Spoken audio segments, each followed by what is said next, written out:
a very special place. The confluence of a number of theologies and sciences. It talks. If you listen, the walls have things to tell you. These are all spirits. They're coming back. Why? A place where we consider it sacred. Local tribes called it God's own house. You need to remember that there's a spirit that lives in that area, and you need to respect it. One of our footprints. We believe that we're descendants of those first people. While much is known about the Native Americans and the Southwest, the knowledge of their archaic past is all but forgotten. Chiseled in stone, their writings are read by many, but understood by few, or none. This is one of the most unusual and important archaeological sites in the entire West. What modern scientists have discovered in a remote corner of Utah has been likened to the Stonehenge of the West. The treasure is not a gold or silver, it's a treasure of knowledge. These cultures had the ability to watch and to observe and to record, and in doing so, they far outstripped any of the sciences that we have today. Who were these ancient people? What brought them here? And did this unique anomaly of nature, a mountain broken in half, become an astronomical and holy place? We lose a lot of culture and traditions. A lot of the stories were pretty much lost. It makes me want to seek further back. The tragedy of our time is that we become almost illiterate about this knowledge. There is a major gap, not only in understanding, but in the approach that we use to these ancient societies. I was very pleased to see that a holy man would actually come up here. I'm from the Kaiba Paiute tribe, or Kaibabits. He's known as Indian Joe. He's a shaman, or medicine man, of a Paiute tribe in southern Utah. He has come to this place for the first time in 20 years. With an offering of tobacco, he seeks permission. A request to be here. The spirit does not recognize you if you haven't been there for a long time. But if you go there, you ask for permission to be there. It is December 21st, and though the date is sacred to his people, he stands at odds with some of his tribe for why he has made this journey. We were just told, follow the spirit. The spirit will take you there. He's come with friends, and some regret. A broken pile of stone is all that remains of a once larger boulder marking this location. This is the remains of a standing stone. Somehow is broken by vandals or for some other reason. Destroyed by those, some say, who were just seeking to protect tradition. And the reason they were broken half is that the Paiutes were concerned about the white man stealing the soul of their ancient people. Everybody has their own entitlement to think what they think and believe what they believe, and they have a right to voice their opinions. The sun setting here from this observation sits as it comes down like a nickel in a slot.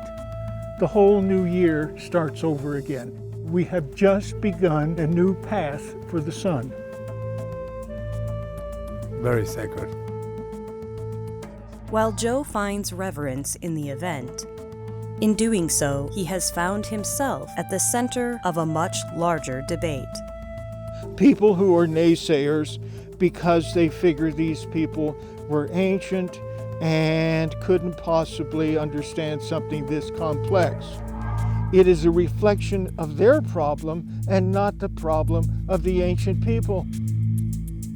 Regardless, He stands today on ground that has been traveled and revered by different peoples across millennia. People were drawn to it throughout very different time periods. That's when they started putting the pictographs on. Deciphering what they mean and why they wrote them is part of Joe's journey. With everybody settling out west, everything takes a turn. The culture, the traditions are pretty much lost or just gone away, or people taking shortcuts, changing everything. And that's what I'm trying to seek. They need to appreciate past cultures and look at this place. I mean, we only know a fragment of its history, really. For Bob Giles, this is his backyard. I think that there's still a lot of knowledge that is lost out there. He lives in the nearby town of Parowan, where a small sign is the only notice to travelers of what awaits them here, just a few short miles off the freeway. This is probably the only solstice site of this grandeur in all of southern Utah. Given that the new research that has come to light, this is a very important place to fight for. This should even be more special and be more protected. The gap in southwestern Utah is huge. I think what's amazing to me is how many petroglyphs there are here. There's over 90 panels and about 1,500 figures throughout all the walls. As an archaeologist for the BLM, Nathan Thomas seeks the best interest for the Gap and its preservation for the public and local tribes. For the Southern Paiutes, this is a sacred place. It's a healing location. It has special feelings and power. It is a swastika. When it comes down to it, I think it's a little dangerous for archaeologists to say what something means to an American Indian. The BLM doesn't have a position. Our responsibility is to take care of the gap. And that mission statement by the BLM is part of the reason the Gap is revealing its secrets to the modern world. The excavation of the small cave shelter in the Parowan Gap was the first project I started in 1993 with the BLM. This cave is the ritual center of the whole Parowan Gap. And it interacts with a lot of things, but its primary function in the development with the rest of the gap is sacred, it's ritual. The base from the floor level was about at this level here. Excavating for the state of Utah, Garth began uncovering artifacts, points, shards, fire hearths, even older glyphs covered by thousands of years of accumulated soil. We took a radiocarbon 14 dating on the fire hearth near the top, and it dated to around the middle of the 1st century AD.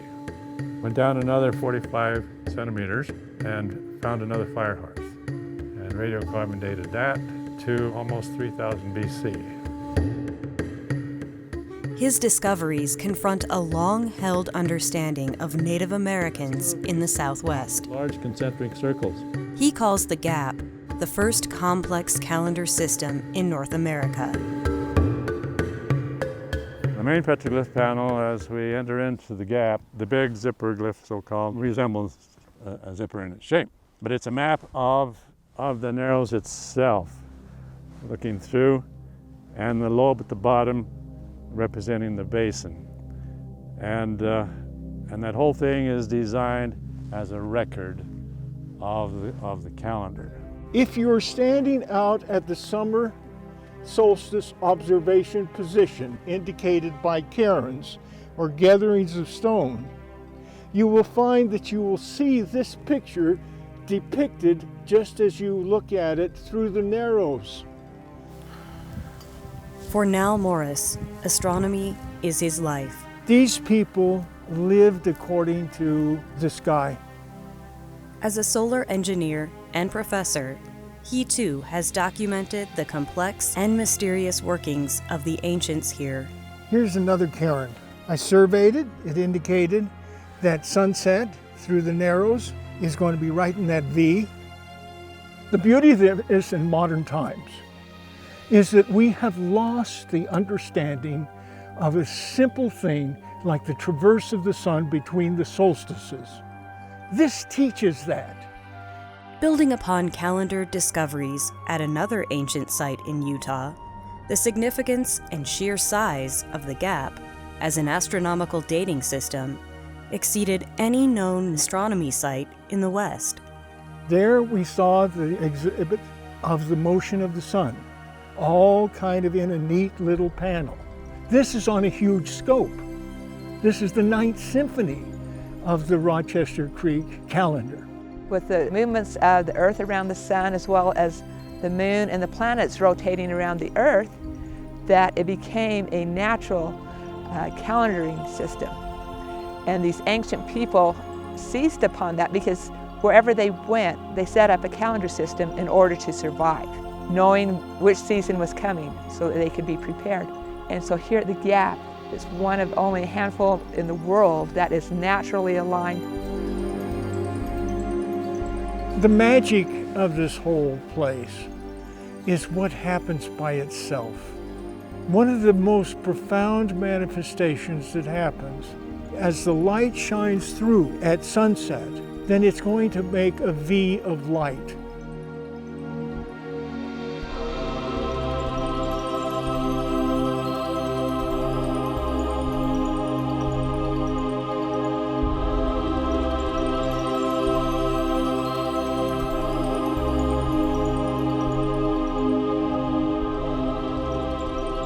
Now, if you wanted to memorialize that date, where would you put the cairn? You would put it at the vertex of the V. They had an observatory with piles of rocks, cairns located strategically where they would watch the sunset on their calendar dates. It's a calendar that lives in this basin behind the Narrows. It's a living calendar in a deference to a piece of paper hanging on the wall. That's why the cairns are here at a different point of time, because they are utilized, and when other people can use it at a different time. So it was like more or less a buffer zone. In addition to the observatory cairns watching the sunset, there's multiple records in the petroglyphs. Okay, go to the right. Parowan Gap for a number of years has kind of been a mystery. The Gap entices thousands of people each year, Countdown markers. seeking to understand its uniqueness and history. Brigham Young sent Parley P. Pratt down to explore the southern region for future settlements. The local Indians described this place to the first Mormon explorers in the region. And the Paiutes brought them out here to the Gap. Visitors come to understand that the Gap not only kept a record of the heavens, but revealed God himself. And they explained to them that this was God's own house. And Armstrong, who kept a journal and kept track of everything, stayed out here. On 2 pages in his journal, he copied down a lot of the petroglyphs that we can see today. I'm going to show you the overseer. On the right-hand side, he has a slanty head, a little nose, his mouth, his chin, and then he has a turkey neck. And he has a special purpose, and his purpose is to watch over his people. Now this is what the Paiutes explained to Alva Matheson, who showed us where the overseer was in 1984. It's been a good many years since I had a chance to come to this location. Alva Matheson knows the local tribes. My grandfather was the Indian agent in southern Utah. His home and the mill was the location where all of the Indians spent their time. Seeking to share a rare explanation about the deity of the Gap, he has come a few miles to the west. The place that we're standing right now is called the Council Cove. To a location known to very few. It's very remote. The elders met in council. The fire remains are still there.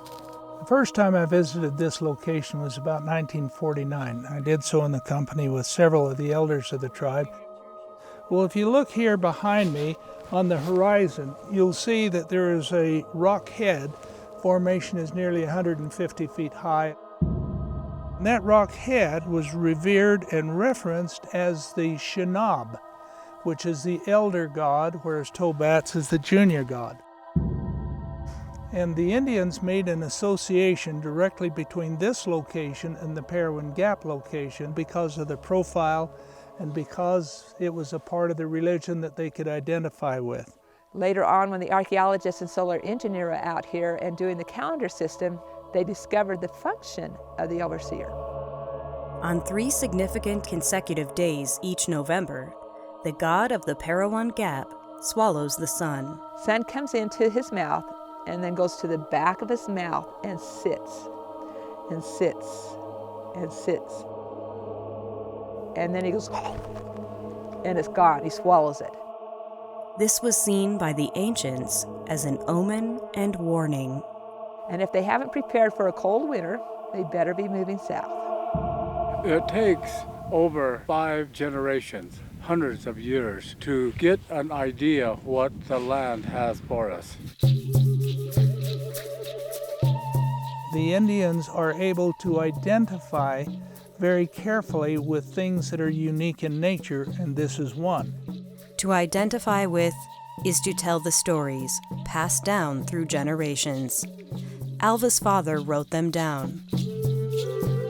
Many grandfathers ago, he saw the hill break up, ground started to shake. Then west hills catch fire, burst open. Rocks go way up in the air, and big crack come in the hills. Let all the water out. Each papa tell his boy for a long, long time. Now I tell my boys, they don't care. They just say fairy tales. No listen. We have a bias in our archaeology anthropology research about ancient peoples not being smart like we are. And they even argue about whether these early cultures really understood the calendar and measured solstice orientations and equinox orientations. That's so elementary with respect to what we've actually discovered at the Parowan Gap, sophisticated astronomical knowledge. Vernal equinox is indicated by this same position. Over the years, the study and scientific testing of these researchers has revealed many numeric and mathematical records. We're here at night so that we can control the light. We've had disputations about the detail, very eroded. And it is right here. 1, 2. Lunar glyphs and charts, solar panels, day counts, even cycles of many years between celestial events.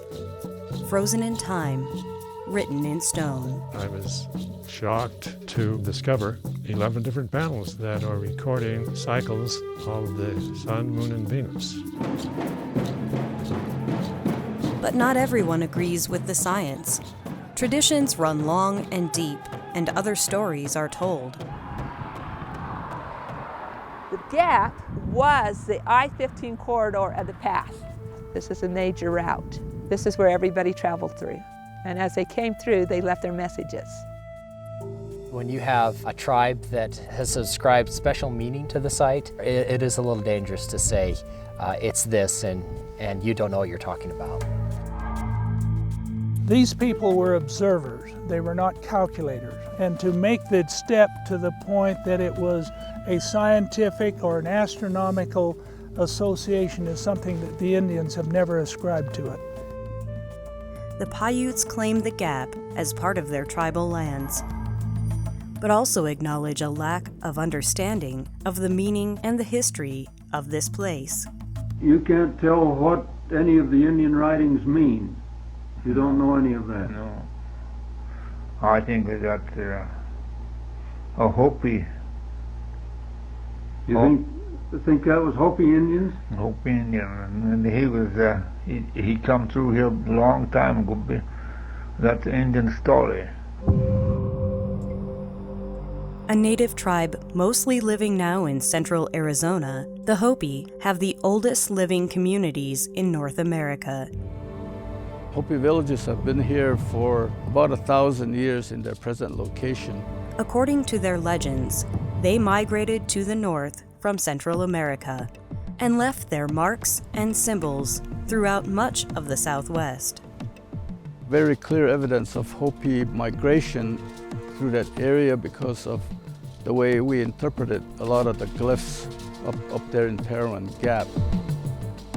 While they were here, they left their clan symbols, and they have claimed those clan symbols here. It represents Hopi people and their mark on the landscape. Some villages constructed cairns or rock piles at a very strategic point, helped them monitor to the sun where it was rising as it went back and forth over the horizon. But even some people who should have figured it out long ago haven't come to see and understand for themselves. The Parowan Gap continues to yield its secrets to visitors.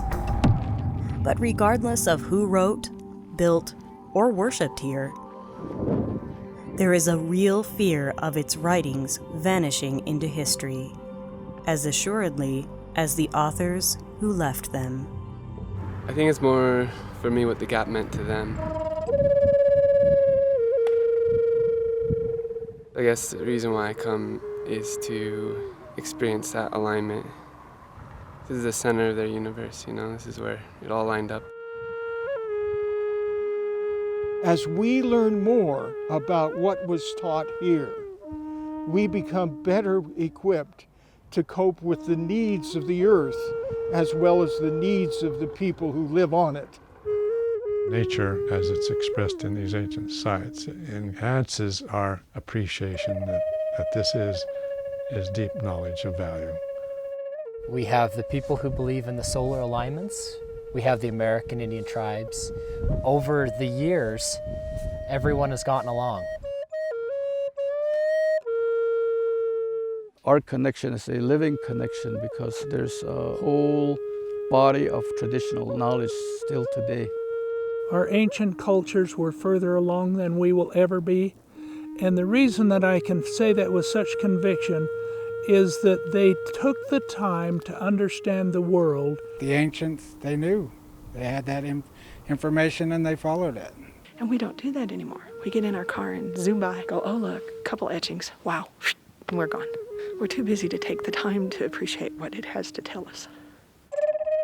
The original meaning is always going to stay with an original rock art maker.